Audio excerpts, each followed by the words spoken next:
Welcome to MJ channel. இன்றைக்கி நம்ம சேனலில் மைவி த்ரீ அந்த 71 டேரக்டர்ஸ்க்கான பெல் ஸ்டேட்டஸை பற்றி பார்க்கலாம். இப்போ தான் வந்து பார்த்தீங்கன்னா நமக்கு அந்த தகவல் தெரிய வந்துச்சு.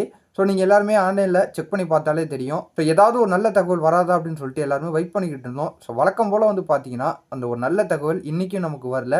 ஸோ மறுபடியும் வந்து பார்த்தீங்கன்னா தேதியை ஒத்தி வச்சுருக்கிறாங்க.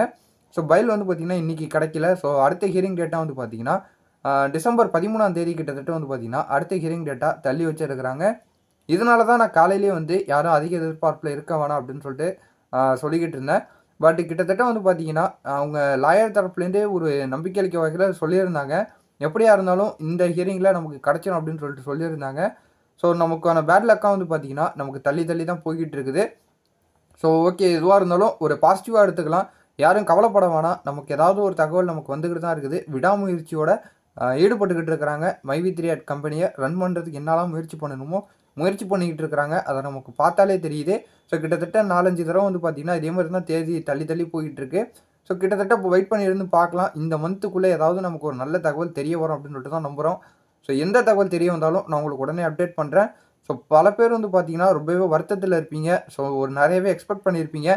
உங்களுடைய எக்ஸ்பெக்டை வந்து பார்த்திங்கன்னா இப்போ உடைக்கிற அளவில், இப்போ ஒரு நம்பிக்கையை உடைக்கிற அளவு தான் இந்த மாதிரி தகவல்லாம் வந்துக்கிட்டு இருக்குது.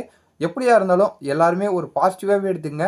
எந்த தகவல் தெரிய வந்தாலும் நான் உங்களுக்கு அடுத்தடுத்த வீடியோவில் தெரியப்படுத்துகிறேன். இந்த வீடியோவை உங்கள் ஃப்ரெண்ட்ஸ் அண்ட் ஃபேமிலி முக்கியமாக மைவி த்ரீ மெம்பர் எல்லாருக்கும் ஷேர் பண்ணி விடுங்க. எல்லாருமே பார்த்து தெரிஞ்சுக்கிட்டோம். ஸோ மெயினாக நம்ம சேனலில் மறுபடியும் சொல்கிற மாதிரி ஒரு பாசிட்டிவாகவே இருங்க. யாரும் எந்த ஒரு கவலையும் பட வேணாம். பல பேர் வந்து பார்த்தீங்கன்னா நம்மளை மனசை குழப்புற வகையில் நிறைய விதமான செயல்களை செஞ்சுக்கிட்டு வந்துக்கிட்டு இருக்காங்க. ஸோ அதை எதையுமே நம்ம பார்த்துக்க வேணாம். எல்லாத்தையுமே ஒரு பாசிட்டிவாக எடுத்துங்க, எதையும் நெகட்டிவாக எடுத்துக்க வேணாம். ஸோ இதே மாதிரி வேறு ஏதாவது நல்ல தகவலோடையும் நான் ஒரு பாசிட்டிவான தகவலோடையும் நான் உங்களை அடுத்தடுத்த வீடியோவில் வந்து நான் பார்க்குறேன்.